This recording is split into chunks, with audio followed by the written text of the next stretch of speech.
shot time. Oh boy!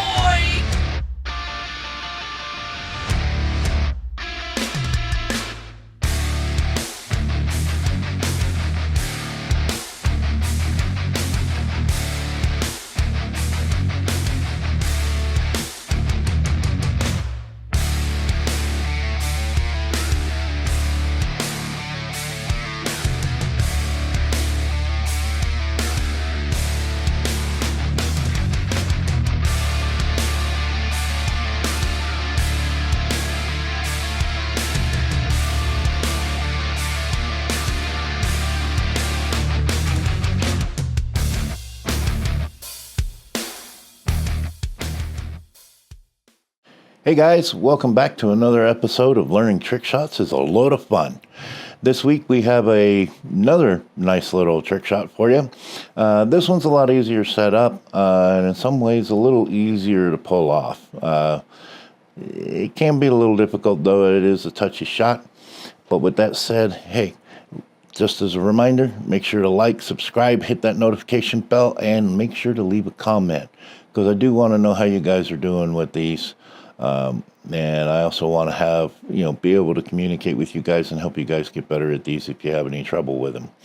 I want this to be more of a community, not just me putting out a bunch of lessons. All right, guys, so like, subscribe, hit the notification bell, and leave a comment. And with that said, let's get into this week's trick shot, which is the draw around the wall. All right, so as I said, this one is relatively easy to set up. Fairly simple to pull off, but it is kind of touchy, so you're going to have to practice it and do it a couple times in order to actually get used to it. Hang on just a second. Okay. I just want to double check something. Got an early frame there. My bad on that one, guys. All right, so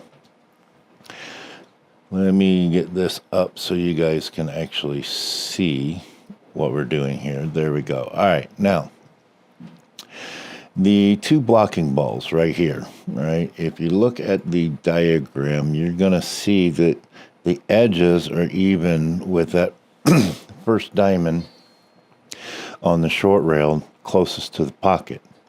Your 9-ball, like always, is going to go right in the center of the pocket, divided in half by the pocket's points. The more difficult part of the setup is going to be your cue ball and the 1-ball right here, all right? So it's going to be centered on the center diamond.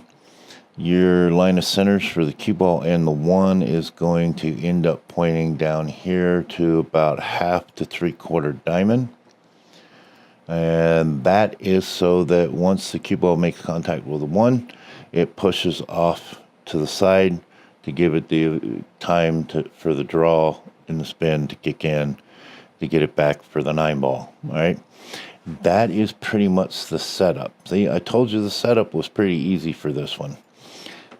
So let's get into the execution of this one, which is not quite so easy.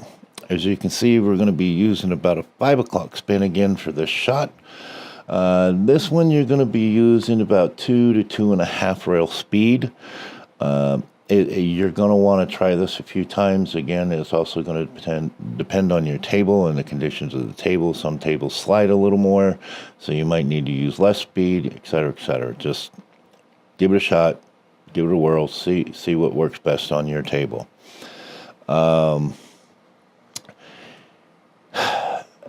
So what you're basically going to do is you're going to aim the cue ball so that you hit the 1-ball in a way to make it in that opposite corner down there, all right, which is hidden by the diagram, which would be right here on my pool table, all right?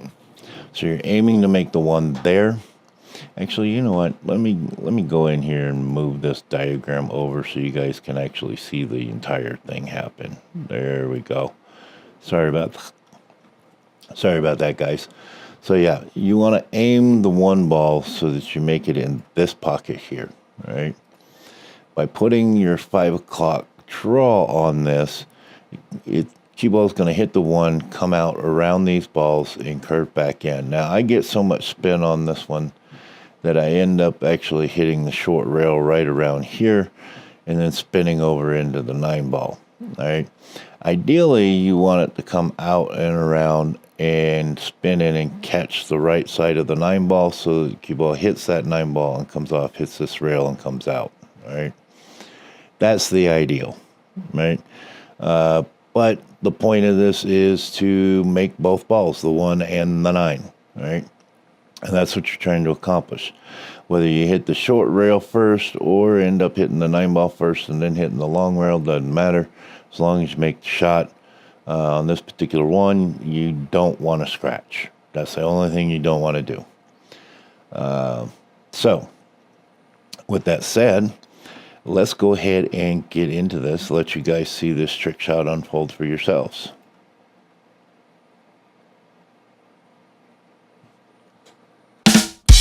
There you have it, guys. That is the trick shot. So one more time so you can see it again.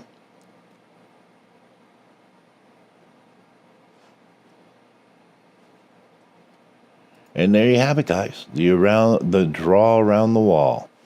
All right, now on this one, you can actually make it a little more complicated and add a third or even a fourth ball. All right, the principle is still the same, but that's the idea behind the trick shot. That's how I learned it. That's how it was taught to me. I've done up to, I think it was 5 balls with this.